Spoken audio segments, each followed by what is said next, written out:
Olá, produtor e produtora rural, colaborador do Mundo Agro, sejam muito bem-vindos ao AgroTalk. Eu sou Ângela Ruiz, jornalista especializada em agronegócios pela Exalc USP, podcaster e produtora de conteúdo agro. Você, agricultor, já se deparou com alguns talhões em sua lavoura com pouco rendimento ou outras áreas bem mais produtivas? Aí você fica pensando, o que eu vou fazer para reverter esse quadro e alcançar um potencial produtivo eficiente e uniforme? Hoje nós vamos falar de yield gap na agricultura, ou quebra de produtividade, como também é conhecido. Nós vamos entender as causas, saber quais são as ferramentas certas para coletar os dados e, posteriormente, visualizar os gaps, trazer informações sobre possíveis manejos que deverão ser adotados para reduzir essas diferenças no potencial produtivo. Para explicar aqui este conceito, o convidado deste episódio especial é Rafael Battisti, formado em agronomia pela Universidade Federal de Santa Maria, campus Frederico Westphalen, no Rio Grande do Sul. Ele tem mestrado, doutorado em engenharia de sistemas agrícolas pela Exalc USP. Atualmente é professor e pesquisador na área de agrometeorologia e modelagem na Escola de Agronomia da Universidade Federal de Goiás, em Goiânia.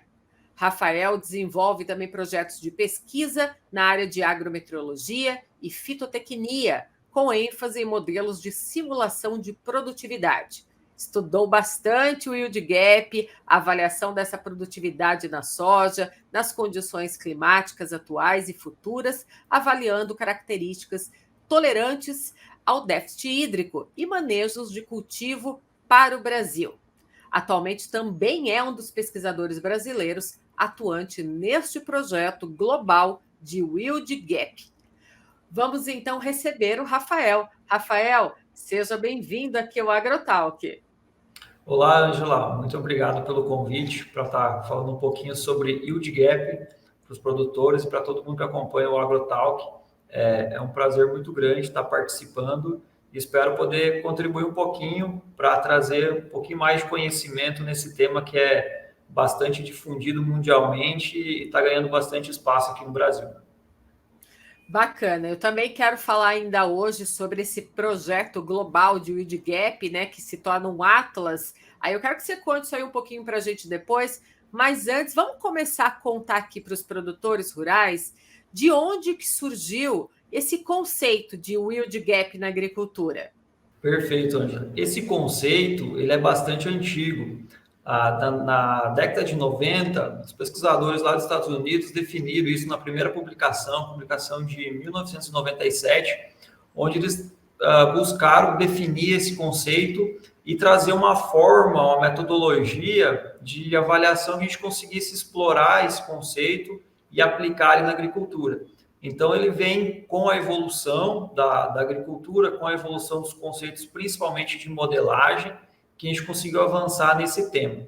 Então, lá na década de 70, 80, com o surgimento dos computadores, os fisiologistas de planta começaram a olhar para a planta e começaram a modelar isso, fazer equações, estimar qual que é o potencial de fotossíntese, qual que é o potencial de produção, e a partir dessas condições, dessas equações matemáticas que foram colocadas no computador para fazer a simulação de produtividade, eles começaram a conseguir simular qual que seria o máximo de produtividade que eu conseguiria obter em função das condições climáticas de uma região. E a partir da década de 90, isso começou a avançar cada vez mais. Mas a gente pode ainda remeter isso ao passado mais antigo ainda, porque o yield gap nada mais é do que eu avaliar quanto que eu estou perdendo de produtividade. E eu não preciso basicamente de um computador com simulação para fazer essa comparação. Eu consigo fazer isso dentro da minha própria fazenda. Então eu comparo os talhões de alta produtividade, tento entender o que eu fiz naquele talhão, o que aquele talhão tem de diferente, e a partir dessa referência eu consigo estimar quanto que eu estou perdendo nos outros talhões. Claro que com o computador, com a modelagem, com o avanço da metodologia, a gente consegue refinar isso e ser mais assertivo na estimativa do yield gap. E para falar em yield gap, a gente precisa entender primeiro uma relação muito importante que são os diferentes tipos e níveis de produtividade, correto? Quais são essas definições? Perfeito. O yield gap nada mais é do que, de forma bem simples, perda de produtividade. Tem alguns pesquisadores no Brasil que usam lacuna de produtividade. Então, é o que, quanto que a gente está perdendo isso. E se torna uma diferença de quanto que eu estou tendo para a minha referência potencial. Dentro disso, a gente usa basicamente 3 níveis de produtividade. O primeiro deles é a produtividade potencial. Então, imagina o máximo que eu consigo alcançar naquele local, em função basicamente de temperatura do ar, fotoperíodo, radiação solar, do ciclo da minha cultivar, da minha planta que eu estou utilizando e do nível de CO2 que eu tenho nesse ambiente. Então, veja que eu falei de clima, falei da minha planta, mas não falei de água. Então, essa produtividade potencial, a gente considera que não existe limitação hídrica e nenhuma outra limitação de manejo, de pragas e doenças. Então, minha cultura está numa condição quase que perfeita, sem déficit hídrico, e eu chego nesse potencial máximo.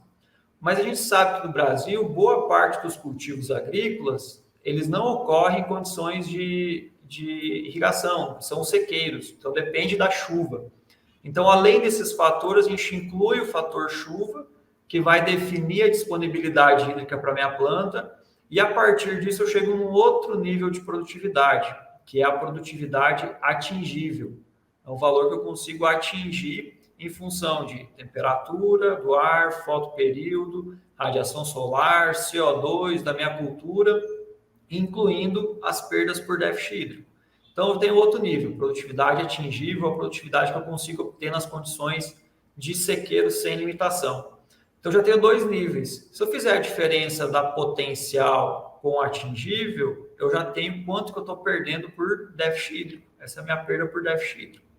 E aí, o terceiro nível, que é o nível mais baixo, seria a produtividade real, que eu tenho lá no meu talhão. Então, se eu tenho as condições climáticas, aquela produtividade, eu ainda vou ter as questões de manejo.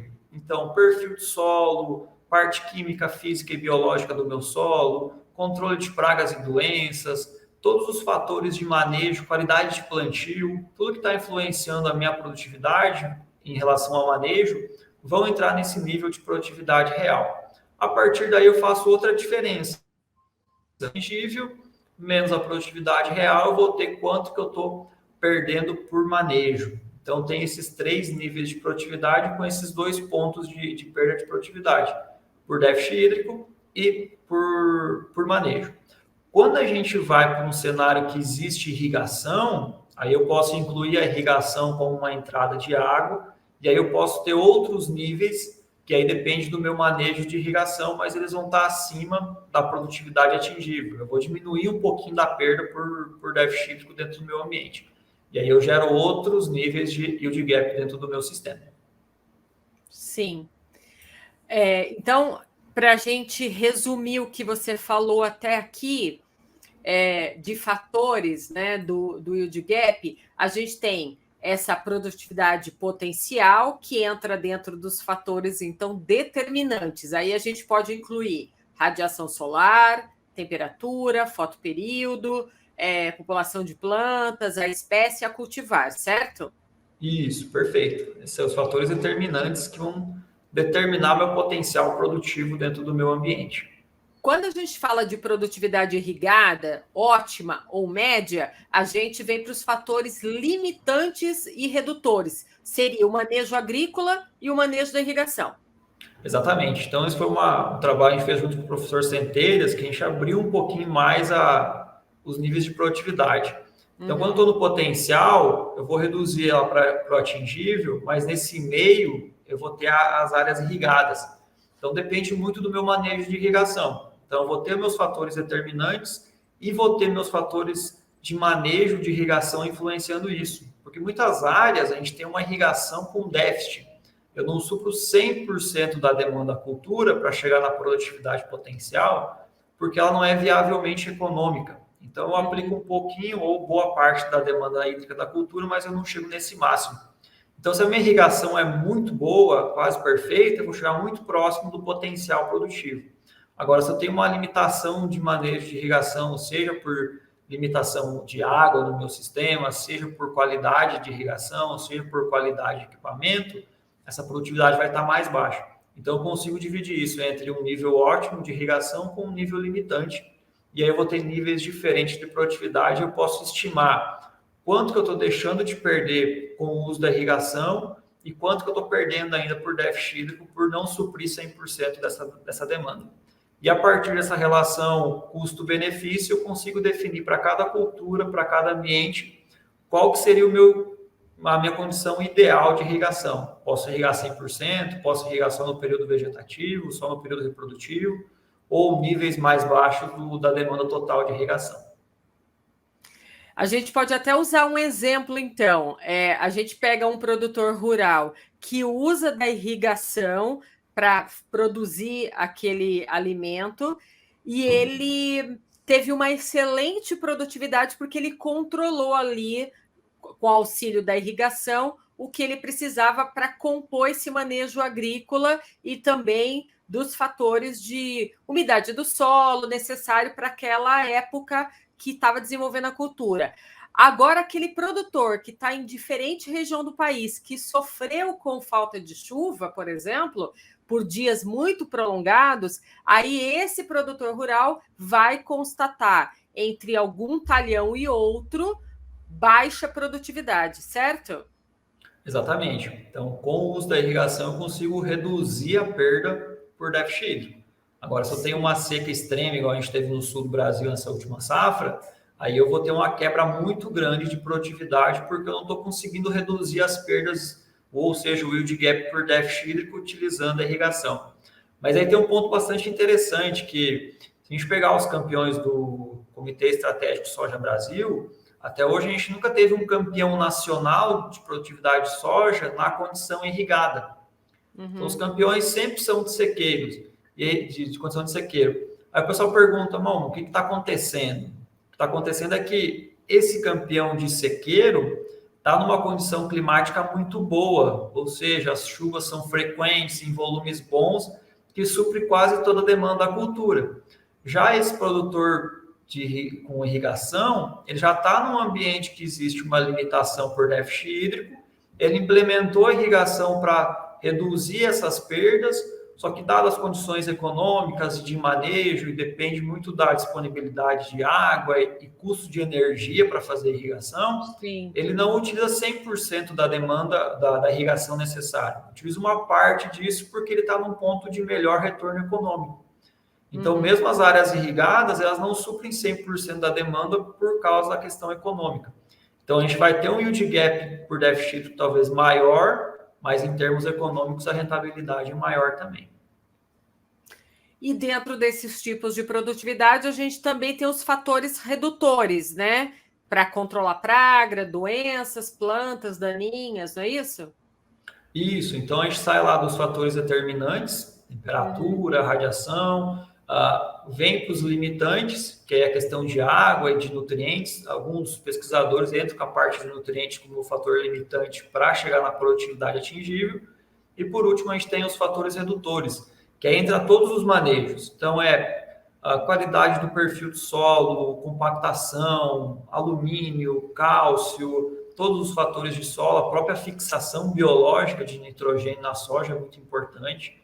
A gente tem estudos mostrando que se eu não tiver uma boa fixação biológica, o yield gap por manejo aumenta. Tem toda a questão de controle de pragas e doenças. Uma parte muito importante que a gente está melhorando bastante com as máquinas que fazem um plantio mais eficiente é a questão de plantabilidade.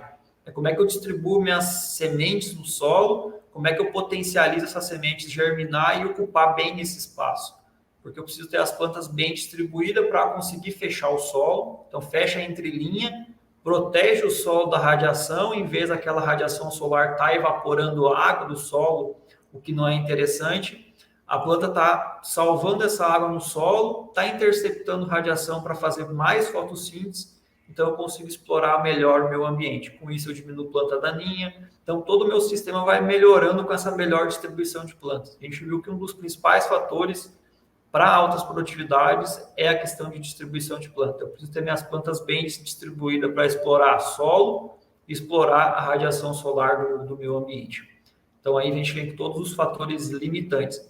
E aí também a gente dividiu dentro dos fatores limitantes em 2 níveis. Então, os produtores que têm um manejo mais eficiente, vão estar com uma eficiência agrícola mais alta, vão estar próximos da produtividade atingível, e os produtores com uma eficiência, com um manejo mais limitante, produtividade mais baixa, vão estar com um manejo abaixo da média. E aí, em termos de eficiência, dentro desse estudo que você comentou do Global Yield Gap Atlas, esses pesquisadores eles indicam que pelo menos 80% da produtividade atingível, que é o máximo que o clima está me disponibilizando, é o valor referência.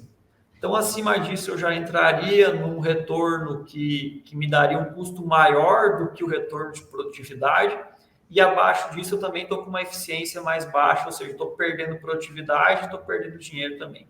Então, se a gente chegar em torno aí de 70% a 80% de exploração dessa produtividade disponibilizada pelo clima, seria o valor ideal hoje que a gente está encontrando em termos de eficiência, em termos econômicos para a produção de soja e outras culturas.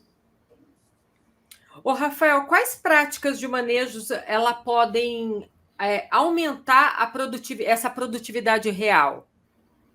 Perfeito. Essa acho que é a principal dúvida dos produtores quando a gente vai em palestras, dias de campo, conversas que a gente tem com os produtores. Acho que é a principal pergunta: o que eu tenho que fazer? Aí eu, como agrometeorologista, entendendo um pouquinho de manejo, não é a grande área que a gente trabalha, mas com a experiência que tem nos últimos anos de estar dando suporte para os consultores e para técnicos que estão atuando junto com os produtores, acho que o yield gap é o primeiro ponto, a gente fazer um diagnóstico. Então, o yield gap vai te falar assim, ó, quanto que você está perdendo de produtividade por manejo. Então, quando a gente vai lá no médico, o médico, a primeira coisa que ele te faz é te passa uma lista de exames. Então, ele não toma nenhuma decisão sem você fazer esses exames. Sim. Então, o yield gap é mais ou menos isso. Primeiro, vamos fazer um diagnóstico? Então, vamos olhar para a última safra ou para as últimas safras daquele talhão. O que aconteceu? Houve uma limitação climática? Houve uma limitação de manejo?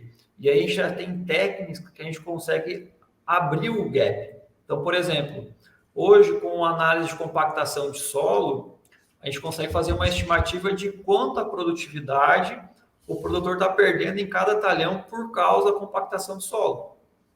Então, a gente tem um modelo que simula o crescimento radicular. Quanto mais compactado, menor crescimento radicular, raiz mais superficial, acessa menos água no solo.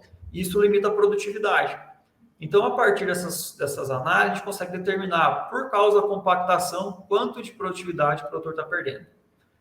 Outro fator, concentração de cálcio, também afeta o crescimento radicular, alumínio. Então, a gente consegue estratificar a perda por manejo para cada um dos fatores. E a partir disso a gente consegue definir aonde que eu tenho que estar atuando. Então, o primeiro ponto é yield gap, é um primeiro diagnóstico para entender se o clima está limitando ou se o manejo está limitando. O segundo ponto é, depois que eu tenho esse cenário climático e de manejo, eu passo a olhar melhor para cada talhão, e aí a gente tem ferramentas para isso, depende da inteligência artificial, depende de uma base de dados robusta para processar essas informações de forma eficiente. Então, o segundo ponto é olhar aonde que eu estou perdendo a produtividade. E aí é muito interessante que quando a gente faz as análises para os produtores rurais, e eu falo para eles, ó, esse ano você perdeu 30% por causa de manejo. Aí o consultor vem e pergunta, qual talhão? Eu falo, talhão tal. Aí eles já têm um raio-x de forma bem simples. Não, aquele talhão a gente teve problema de plantabilidade. Não, aquele talhão a gente perdeu um time para fazer o controle de doença. Ah, não, aquele teve um ataque de percevejo no final da safra, a gente não conseguiu controlar. Então, de certa forma, o próprio produtor já consegue enxergar, depois que a gente faz essa divisão de clima e manejo, como é que foi aquele talhão. Então, a partir desse diagnóstico, a abertura do gap, eu consigo direcionar aonde está o meu gargalo de manejo. Mas de forma bem simples. O solo é um dos principais fatores. E principalmente no Brasil, que a gente tem várias regiões com problema de déficit hídrico, o perfil de solo, pelo menos até 1 metro de profundidade, ele precisa estar bem corrigido. Por quê? Porque a gente tem que fazer isso com a raiz. Ela explorar 1 metro de profundidade. O solo nada mais é do que um reservatório. Eu gosto de falar com meus alunos aqui, imagine que o solo é uma caixa d'água. Então, se a raiz está a 20 centímetros, você tem só 20 centímetros de caixa d'água. Se tiver 1 metro de profundidade, seu volume de água é muito maior. Então, você tem reserva para enfrentar os veranicos. Então, corrigir o perfil, controle de compactação do solo, alumínio, cálcio é muito importante para o crescimento radicular. Todos os fatores que estão atuando nesse crescimento radicular são importantes. Então, fazer uma correção, usar calcário, olhar para o solo, fazer análise de solo, entender os fatores limitantes, usar a planta de cobertura para ajudar a estruturar melhor o solo e reduzir compactação, são assim os principais carros-chefes que a gente enxerga aí como muito importante para a gente fazer essa correção do perfil de solo. Com isso, a planta consegue buscar nitrogênio em profundidade, então busca nitrogênio, busca água, e aí a gente consegue reduzir os impactos das limitações climáticas. E aí, nesse ponto, o nitrogênio tem sido um ponto muito importante. A gente geralmente não olha para o nitrogênio na soja por causa da fixação biológica, mas para altas produtividades, tem estudos mostrando que a gente precisa de uma suplementação.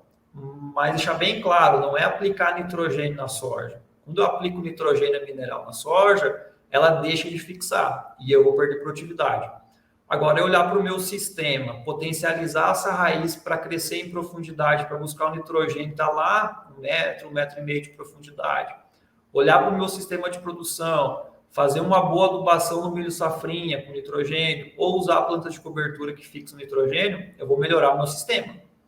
Então, com isso, eu construo um solo bom para a minha cultura, com um alto potencial produtivo.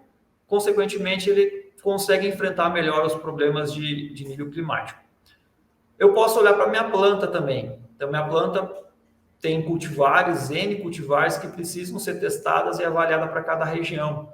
Então, a gente fez um estudo com mais de 100 cultivares de soja, mais de 1.000 resultados de experimento, feito no centro-sul do Brasil, e a gente conseguiu separar elas quanto ao nível de tolerância ao déficit hídrico.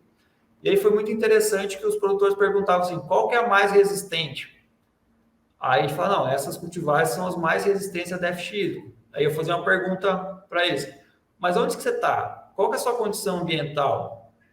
Estou na região X. Eu falei, não, aquela região sul é muito boa, ela não tem problema frequente com déficit hídrico, então você tem que pegar a cultivar com menor resistência. Aí eles falam assim, não, mas como assim? Eu falei, essa cultivar que tem uma menor resistência ao déficit hídrico, ela tem um potencial maior. Então, se ela estiver na condição boa, ela vai produzir mais. Agora, se estiver seca, ela vai perder mais também. Então, se você está num solo mais arenoso, numa região com frequência maior de veranico, opta por essa cultivar com maior resistência. E aí, associado a isso, a gente tem a questão de plantabilidade, população de planta, que precisa ser ajustada por data de semeadura e por região. Então, vou explorando essas condições. E para a gente finalizar aqui os fatores, pragas e doenças também são fatores importantes. Mas, de forma bem geral, hoje no Brasil, com bom suporte de assistência técnica, com bom suporte de máquinas para fazer a aplicação, dependendo das condições climáticas da região, a gente tem um controle muito bom hoje a nível Brasil, com exceção de alguns pontos que podem limitar, dependendo da safra, mas, de forma geral, a gente consegue controlar bem as pragas e doenças. Então, de forma bem geral, esses seriam alguns pontos que a gente pode estar enxergando como principais na redução de produtividade por manejo.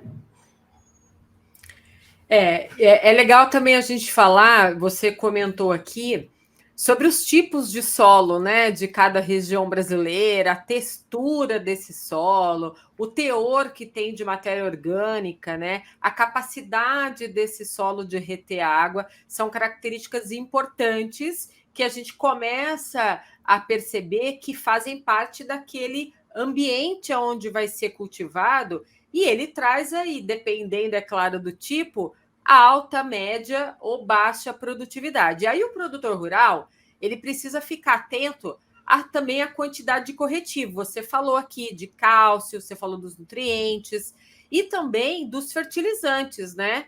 porque cada área vai demandar a sua quantidade correta. Qual que é a relação entre o yield gap e esses ambientes de produção? Bacana, acho que é um ponto bastante importante que a gente tem ferramentas para auxiliar o produtor. Então, por exemplo, quando a gente faz a simulação de yield gap, eu não posso comparar um solo argiloso com um solo arenoso. A resposta da planta vai ser diferente. Então, o solo argiloso vai reter mais água, a planta vai ter um potencial um pouquinho maior do que o arenoso. Então, tem essa diferença de potencial também. Então, quando eu olhar para dois solos diferentes, vão ter potenciais diferentes. Às vezes, o yield gap do solo arenoso vai ser menor. Mas o solo arenoso tem menos água, mas o potencial dele vai ser menor também. Então, a gente consegue chegar mais próximo desse valor. Em termos de ambiente, o solo ele é muito importante. Então, o primeiro ponto é a questão de disponibilidade hídrica. Então, eu posso avaliar isso e fazer um manejo. Um exemplo que a gente faz bastante é data de semeadura. Então, lá no começo a gente falou dos fatores determinantes de produtividade: radiação solar, temperatura e fotoperíodo. Então, esses três fatores estão muito relacionados com a data de semeadura. Então, eu lembro lá na época que eu estava no Rio Grande do Sul, o pessoal falava muito assim: não, tem que plantar a soja para ela florescer próximo ao Natal. E aí eu lá no colégio agrícola ainda, a gente não estudava muito agrometeorologia, pensando, falei, por que será? Tipo, qual que é a relação? E aí, basicamente, na época do Natal, a gente está no solstício de verão, que é o momento que a gente tem o fotoperíodo, que é o período entre o nascer e o pôr do sol, ele é mais longo no Brasil, principalmente no sul do Brasil, ele é mais longo, a gente tem 14 horas de luz no Rio Grande do Sul, por exemplo, com maior quantidade de radiação, e no momento que a soja floresce, próximo ao Natal, ela está com a área foliar máxima. Então, eu estou com minha estrutura de planta no crescimento máximo, com maior quantidade de folha, com a maior quantidade de radiação solar, com mais tempo, usar o termo que o Centeiro usava muito, a minha fábrica funcionando, que é o fotoperíodo, o tempo que está com luz durante o dia.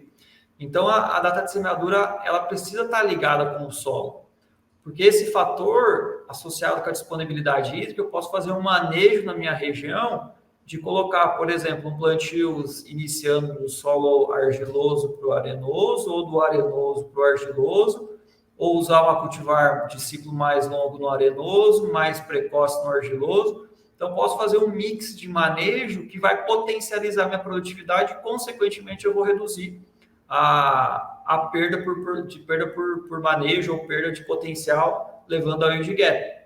E aí uma outra estratégia dependendo do meu parque de máquinas, eu posso elaborar um esquema de plantio para potencializar a produtividade em função da capacidade de plantio que eu tenho. Então, eu posso fazer uma análise de avaliar, bom, se eu preciso de uma máquina a mais, quanto que eu vou reduzir meu tempo de semeadura da minha janela? Será que eu consigo concentrar toda a minha fazenda na janela principal de maior potencial produtivo? E aí, com isso, eu vou avançando nesses termos de ambiente. Porque aí eu vou identificando para cada ambiente o que eu tenho que fazer para melhorar esse ambiente, qual que é o potencial desse ambiente, e associado à data de semeadura eu consigo potencializar a produtividade dentro dos meus ambientes de produção. E o solo, o clima, hoje são os dois principais componentes do sistema desses ambientes de produção. Você falou lá dos fatores de produtividade agrícola e eu estou vendo que o clima, ele praticamente aí toma conta de 50%, né, desses fatores de produtividade. Aí vem o solo, aí vem o genótipo da planta e depois o manejo. E a gente vê que o produtor rural, ele acaba trabalhando numa fábrica a céu aberto, né?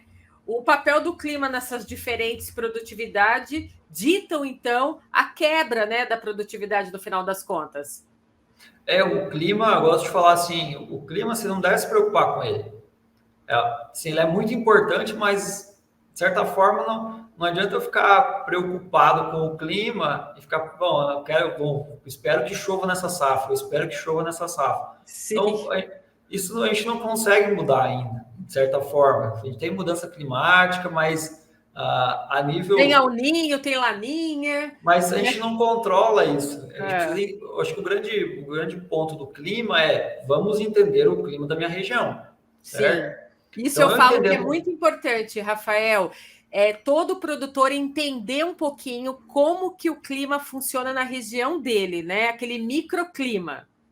Exatamente, eu lembro lá 2009, se não me engano, eu fiz estágio lá numa cidade do Rio Grande do Sul, numa fazenda bem do interior lá, Tupanciretã, em que o gerente da fazenda, ele tinha um mapa de chuvas da fazenda. E na época eu achei incrível, a gente estava trabalhando já com agrometeorologia, eu falei, Zé, você tem um mapa da fazenda de chuva? Ele, não, Rafael, eu sei que a chuva começa naquele lado lá chove mais, aqui chove menos. E eu já comecei a pensar, eu falei, não, a gente pode fazer um monte de coisa de simulação para entender assim, onde que eu começo o plantio, onde que eu termino. Então, o clima, a gente precisa entender. Então, a gente entendendo o clima, assim, é o pontapé inicial. Sim, com certeza. Os outros manejos como um fator muito importante para a gente iniciar o resultado final de produtividade. E é interessante que, dois pontos, bem rapidinho para a gente colocar aqui. Primeiro ponto, as áreas que têm maior déficit hídrico têm menor yield gap no Brasil. A gente observou já em vários estudos, aonde eu tenho mais déficit hídrico, meu potencial cai, eu consigo chegar mais perto desse limite e eu tenho maior eficiência. Agora, nos locais ou nos anos que chove mais, que as condições climáticas são mais favoráveis, eu reduzo a eficiência agrícola, eu aumento o yield gap. Não quer dizer que no ano de seca eu vou produzir mais do que no ano de boas condições climáticas, de boa umidade. As produtividades são maiores no ano sem déficit hídrico do que no ano com déficit hídrico. Mas em termos de eficiência, hoje, se eu pudesse resumir aqui, ano de seca, a gente está bom. A gente não precisa se preocupar com o ano de seca. Agora, no ano que chove bem, é onde a gente está perdendo produtividade. Então, é onde a gente está perdendo produtividade é nesses anos favoráveis. Então, a gente está colocando muito isso de vamos melhorar o manejo no ano de boa produtividade. Então, a gente precisa avançar nos anos bons. Nos anos ruins, a gente está muito bom de eficiência já. E ficar de olho, né, não só nos sistemas meteorológicos, mas também nesses fenômenos meteorológicos que acabam influenciando também, porque a gente já tem que lidar com aquela estação do ano, né? Agora os produtores rurais estão numa época que vão começar a se preparar para uma nova safra. Então já tem essa preocupação de esperar o vazio sanitário acabar, entrar no campo, preparar o seu solo. Ele já fica de olho no clima também, não tem jeito, ele fica preocupado, mas a gente já lida com a característica daquela estação, que é uma característica própria, e ainda temos aí a questão da laninha, né? Nós temos ainda aí agora a influência da laninha, que vai começar uma nova safra com essa influência. Então, todos esses fatores também, o produtor precisa ficar atento a isso. E eu queria que você contasse para esse produtor quais seriam as medidas para ele conseguir maximizar ainda mais essa produtividade. Perfeito. Acho que Laninha, esse ano já está com mais de 60% de chance, em torno de 80%, vai caindo ao longo da safra, mas a gente vai começar com Laninha. A gente tem características bem claras, menos chuva no sul do Brasil, maior variabilidade de chuva, chove num canto da fazenda, no outro não chove, e maior quantidade de chuva no norte do Brasil, principalmente no Mato Piba. Então, o produtor ele deve primeiramente olhar para qual região ele está. Então, vamos olhar para a região. Estou no Rio Grande do Sul, tem alguns trabalhos, centro-sul do Brasil, que mostram qual que é a melhor data de semeadura para soja, para o milho, em função do fenômeno El Niño ou Laninha, no caso do Laninha. Então, eu posso olhar para isso e identificar quando que eu posso estar fazendo o plantio com menor risco climático. A gente não, como você colocou, a agricultura é uma indústria a céu aberto. Então, o risco sempre vai existir, mas eu posso estar reduzindo esses riscos. Então, escolher a data de semeadura de forma eficiente, eu acho que é o primeiro passo. O segundo passo é rotação de cultura, eu tenho uma diversidade de data de plantio dentro da minha fazenda, com uma diversidade de ciclo de cultivar, também é muito importante. Antes disso, a gente já corrigiu o solo, já está com o solo bom, está com um perfil muito, muito interessante. Agora, para o centro-oeste, eu acho que, nós colocamos, a gente tem esse início da estação, está com a estação seca agora, a partir aqui de final de setembro, início de outubro começam as chuvas. Até hoje a gente não tem uma tendência muito clara do que o El Niño, Laninha causam no centro-oeste. Então a recomendação a gente fez um estudo para 2 regiões do Mato Grosso e a gente identificou que para mim iniciar o plantio da soja, eu preciso ter pelo menos de 60% a 70% da reserva de água do solo recarregada. Então, por exemplo, o meu solo é um solo argiloso, eu vou ter uma reserva aí de 80 a 100 milímetros de água estocada no solo. Eu tenho que esperar pelo menos um acumular de chuva, sem um intervalo grande entre essas chuvas, de 60 a 80 milímetros para mim iniciar o plantio. Então, se eu plantar sem ter esse volume e a chuva não firmar depois do plantio, corro um risco muito grande de perder esse plantio e perder produtividade também, porque eu não vou ter aquela reserva para os períodos de veraneio. Então, essa é uma recomendação bastante importante. Ô, Rafael, quando você assim viaja, você vai até o campo, né, conversar com o produtor rural, qual que é assim a principal dúvida que esse produtor rural tem que chega para você? O produtor gosta muito de saber previsão. Então, ele quer saber o que vai acontecer na próxima safra. E aí eu sempre falo assim, não, eu estudo o que já aconteceu. Agora, pensando no que a gente conhece, no que a gente estudou, o produtor quer saber muito como é que a gente pode manejar as condições, Sim. qual que é o potencial produtivo. Então, boas práticas de manejo, né? Boas práticas de manejo. E a gente bate muito na tecla de data de semeadura e de potencial produtivo. Então, a gente falou um pouquinho antes de fertilizante. Então, muitas vezes o produtor vai fazer uma recomendação de fertilizante ou fazer a aplicação de fertilizante e essa aplicação muitas vezes é limitada talvez por custo, por um valor médio de toda a fazenda. Então, a gente consegue mostrar para ele qual que é o potencial por talhão e a gente consegue falar assim, nesse talhão, seu potencial produtivo é de 80 sacos, é de 90 sacos, é de 60 sacos. E a partir dessa informação, desse potencial, ele começa a tomar uma decisão de manejo por talhão. Então, ele não faz mais a mesma aplicação em toda a fazenda. Então, como ele tem potencial hoje de gerar mapas de agricultura de precisão, consegue gerar informações e colocar isso na máquina, e a máquina aplicar para cada pedacinho de solo, aplicar a quantidade de fertilizante que precisa. Então, dentro do talhão e entre talhões, a gente informa para ele qual é o potencial. Então, em função do perfil de raiz, em função da condição química do solo, da física do solo, em função da condição climática da região, em função da data de plantio, em função da cultivar, consegue com exatidão informar para ele, nesse talhão, você tem que aplicar fertilizante para 80 sacos por hectare. Nesse, pode colocar uma cultivar melhor, com potencial maior e aplicar mais, que você tem um potencial de 100 sacos por hectare. Então, essa estratégia a gente consegue estar, assim, acho que os principais pontos entender o que aconteceu, a gente mostrar o yield gap, olhar para a janela de semeadura e mostrar o potencial que existe naquela área. Acho que a principal dúvida é quanto que eu posso produzir aqui? Todo o meu máximo? E aí a gente vai desdobrando junto com os técnicos, com os consultores, todos os fatores que estão limitando dentro do talhão a produtividade desse produtor. Ou seja, as boas práticas de manejo, elas também estão relacionadas às máquinas que estão no campo, que vão desempenhar uma boa gestão deste sistema de produção, não é verdade? Claro, a gente fez um estudo, na época que a gente estava na Exalc, eu dei o suporte climático, o colega meu entrou com o suporte de máquinas, em que para cada região, além do clima estar influenciando a produtividade, ele também influencia o parque de máquinas. Então, a gente tem um conceito que chama de dias trabalháveis. A gente avalia para cada região, para cada semana de trabalho, quantos dias o produtor vai ter disponível para estar trabalhando com as máquinas. Então, quando a gente busca boas práticas de manejo, uma delas é não compactar o solo.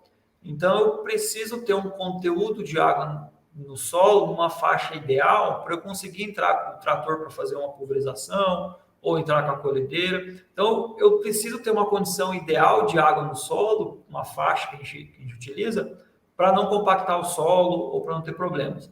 Então, a gente faz essa análise, avalia para cada região, para cada fazenda, em função do tipo de solo, quantos dias da semana eu vou ter de dias trabalháveis. E aí o produtor pergunta assim, eu quero fazer meu plantio em um mês. Beleza, nesse mês aqui tem 30 dias, você vai ter 15 dias que você vai poder entrar no campo. Então, eu preciso ter um número X de trator com plantadeira para conseguir fazer o meu plantio em 15 dias. Ah, não, Rafael, vi que na minha janela de semeadura, meu potencial máximo ele acontece durante 45 dias. Então, eu posso plantar lá de 1º de outubro a 15 de novembro, que o potencial da soja é muito parecido. Bom, beleza, então a gente tem um período maior, você tem 45 dias para plantar, desses 45 dias você tem 30 disponível. Então, eu posso reduzir um pouquinho meu número de máquinas. Então, eu consigo ajustar isso em função do clima. E o uso de máquinas de boa qualidade, a gente também consegue melhorar as práticas de manejo. Eu comentei no começo do nosso vídeo que existe um conceito que a gente chama de plantabilidade, que é a capacidade que a gente tem de distribuir essas plantas de forma eficiente na linha para elas ocupar o espaço de forma igual. Então, elas não competir entre elas. Porque um dos fatores que reduz produtividade é a competição intraespecífica, que é a competição de uma planta de soja com a outra.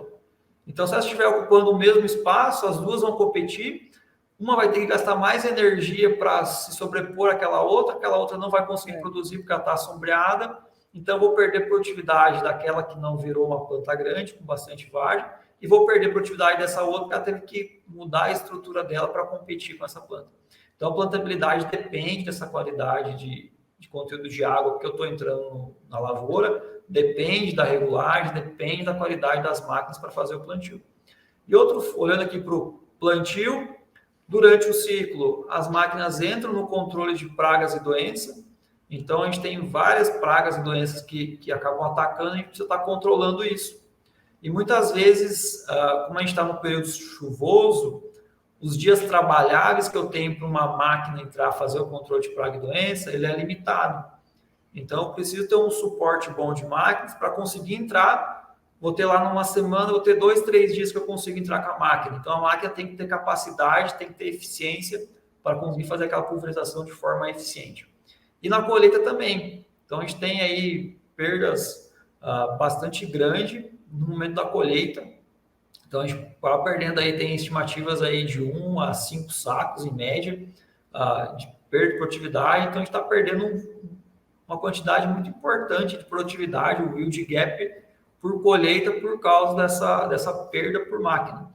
Então, tem uma máquina boa, uma boa regulagem, eu consigo ser mais eficiente na hora de colher a minha cultura. E aí também vem a questão climática. Esse último ano no Mato Grosso, a gente teve muita chuva na colheita.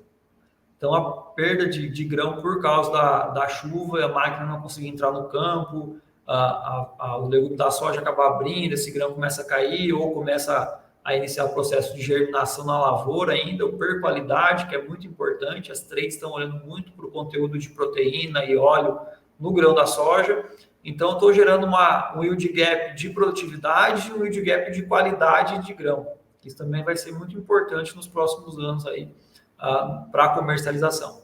Então, eu tenho a máquina, todo esse processo em associação com o clima para me potencializar as boas práticas e reduzir o yield gap.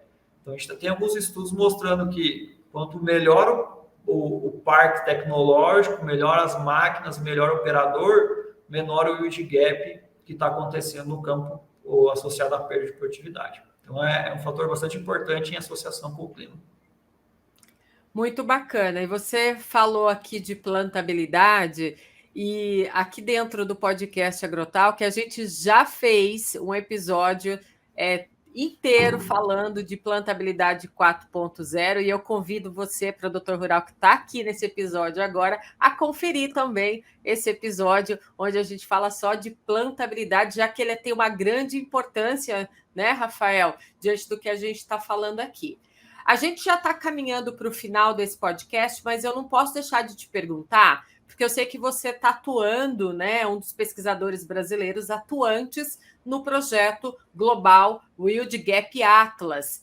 Que fase que está esse projeto agora? Como que vocês estão trabalhando? O que vocês estão vendo diante desses inúmeros sistemas produtivos para atender a demanda mundial de alimentos? Muito bacana esse projeto. Isso é só uma pequena parte de todo o projeto que está participando. Esse projeto é coordenado pelo professor Patrício Grassini, da Universidade de Nebraska, Lincoln, juntamente com o pessoal da Universidade de Wageningen, da Holanda. Então, essas duas instituições são as grandes coordenadoras, principalmente a Universidade de Nebraska, Lincoln, lá dos Estados Unidos, que coordena esse projeto. E aí o professor Patrício, juntamente com outros colegas brasileiros, a gente vem conduzindo essas análises a nível de país.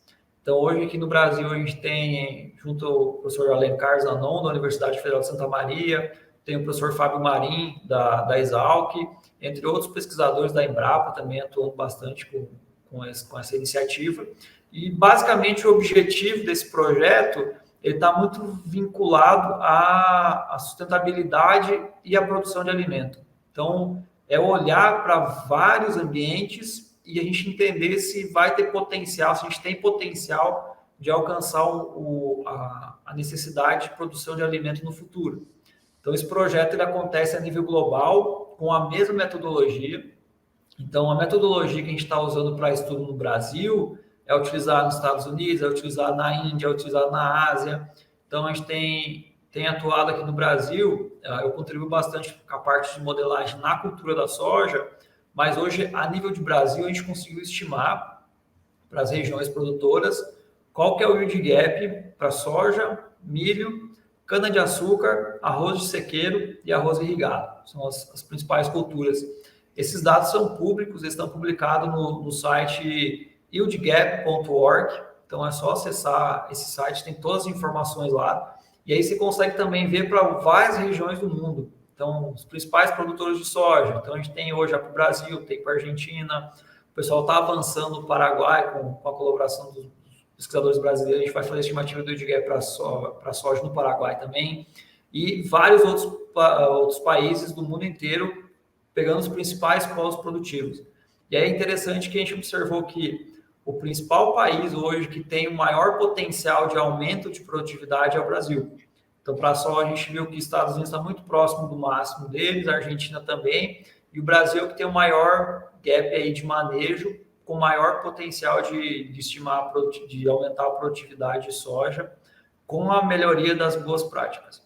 E recentemente, nesse sábado agora, recentemente a gente conseguiu uma publicação muito importante, um artigo desse grupo, em que a gente faz uma análise de como a redução do yield gap pode reduzir o impacto das mudanças climáticas e o avanço do desmatamento da Amazônia. Então, a gente mostrou que se a gente melhorar o manejo, a gente deixa a Amazônia onde ela está, deixa com o papel dela de preservação, de biodiversidade, e a gente consegue aumentar a produção de alimento a nível mundial. Então, o artigo está em vias de sair, foi publicado na Nature Sustainability, é uma das principais revistas aí de sustentabilidade a nível mundial, e a gente conseguiu fazer essa análise mostrando que o Brasil consegue produzir alimento com sustentabilidade, conseguindo preservar o que a gente ainda tem. Então, foi bastante importante esse estudo e vem contribuir muito para a sociedade em termos de políticas públicas e de entender qual que é o potencial produtivo que a gente tem no Brasil hoje. Então, convido a todos a acessar o site, que é bastante interessante as análises. Pode ver até por região. Você consegue ver para a sua região qual que é o yield gap médio daquele local. Gostei. Isso aí já é pauta aqui para um outro episódio do podcast Agrotalk. Já quero trazer essas informações desse artigo para aqui levar conhecimento para o produtor rural que nos acompanha. Rafael, olha, eu gostaria de agradecer esse tempo todo que você esteve aqui conosco nesse episódio de hoje do podcast Agrotalk. A gente viu até aqui que é possível estabelecer, então, estratégias, né, para mitigar essas perdas, sejam elas oriundas do déficit hídrico ou do manejo, né? O Brasil, ele apresenta essa grande variabilidade temporal e espacial das condições climáticas, então é muito importante a gente trazer esse conhecimento do yield gap aqui para o produtor rural. Então, eu agradeço muito a sua participação e o seu tempo conosco. Perfeito, Ângela. Eu que agradeço o convite. A gente fica à disposição. Quem quiser entrar em contato, saber um pouquinho mais sobre o assunto, a gente está sempre à disposição. O papel nosso aqui na Universidade Federal de Goiás. A gente gosta muito de contribuir com a agricultura. E para deixar uma mensagem para os produtores que estão acompanhando a gente, acho que o primeiro passo vamos fazer um diagnóstico vamos olhar para o yield gap como um diagnóstico da nossa fazenda, entender talhão por talhão. A partir desse diagnóstico, eu consigo direcionar aonde que eu tenho que aplicar meu recurso, seja um recurso de mão de obra, seja um recurso financeiro, que muitas vezes o pessoal associa maior produtividade com maior custo, e às vezes não é, às vezes é só práticas que eu preciso incorporar no meu sistema e fazer as práticas que a gente já conhece bem feito, melhorar esse manejo de forma mais eficiente.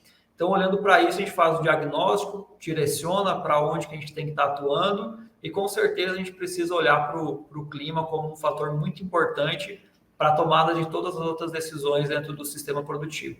E para um número para a gente levar para casa, hoje, o yield gap no Brasil, soja, milho, cana-de-açúcar, ele gira em torno de 50%.